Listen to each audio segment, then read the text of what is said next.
काठमांडू समेत कई शहरों में भयानक हिंसा भड़क उठी है। आपको ये भी बता दें कि नेपाल में राजशाही और हिंदू राष्ट्र की वापसी की मांग पर 40 संगठनों का आंदोलन जारी है।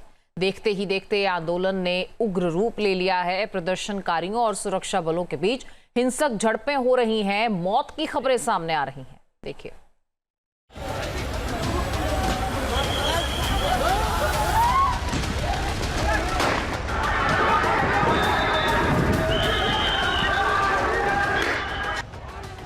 तोड़फोड़,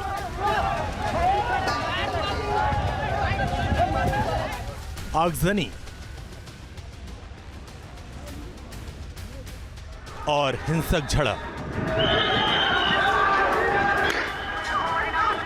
भयंकर बवाल की ये तस्वीरें नेपाल की राजधानी काठमांडू की हैं, जहां राजशाही और हिंदू राष्ट्र की वापसी की मांग पर तगड़ा बवाल हो गया।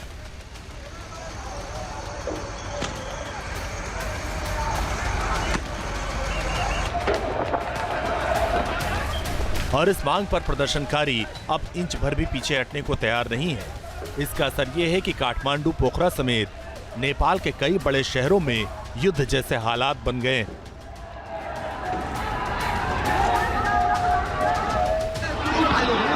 राजधानी काठमांडू में हालात तब और बिगड़े जब प्रदर्शनकारी सुरक्षा घेरा तोड़कर पीएम ऑफिस की ओर बढ़ने लगे।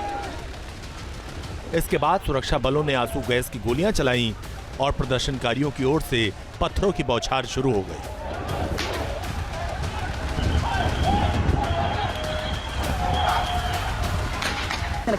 इसके बाद गुस्साए लोग इमारतों में घुस गए और जमकर तोड़फोड़ मचाई।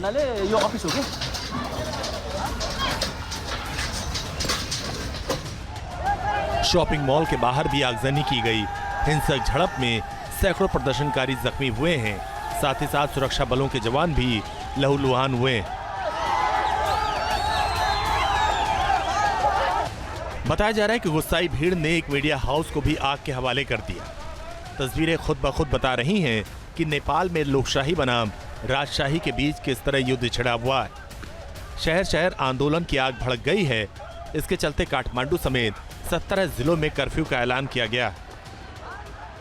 किसी भी प्रदर्शन या आंदोलन पर तत्काल प्रभाव से रोक लगा दी गई।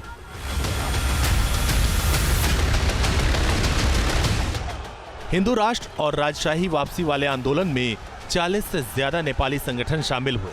प्रदर्शनकारी राजा आओ, देश बचाओ, भ्रष्ट सरकार मुर्दाबाद और हमें राजशाही वापस चाहिए जैसे नारे लगाए।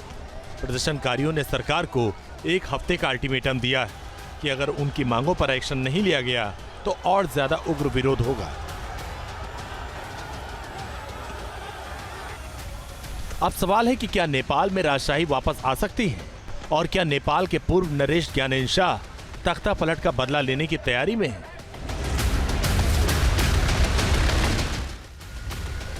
आपको बता दें कि दुनिया में कभी नेपाल इकलौता हिंदू राष्ट्र था। नेपाल में राज परिवार का शासन था, लेकिन 2008 में ज्ञानेन्द्र शाह के तख्ता पलट के बाद राजा की राजगद्दी गई और हिंदू राष्ट्र का टैग भी हट गया।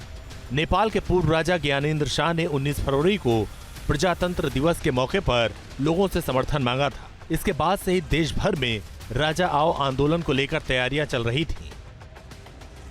भले ही पूर्व राजा ज्ञानेन्द्र शाह मौजूदा शासन व्यवस्था में किसी भी संवैधानिक पद पर ना हो, मगर राज परिवार के साथ मिलकर नेपाल की राष्ट्रीय प्रजातांत्रिक पार्टी शासन व्यवस्था में परिवर्तन की मांग पर अभियान चला रही है।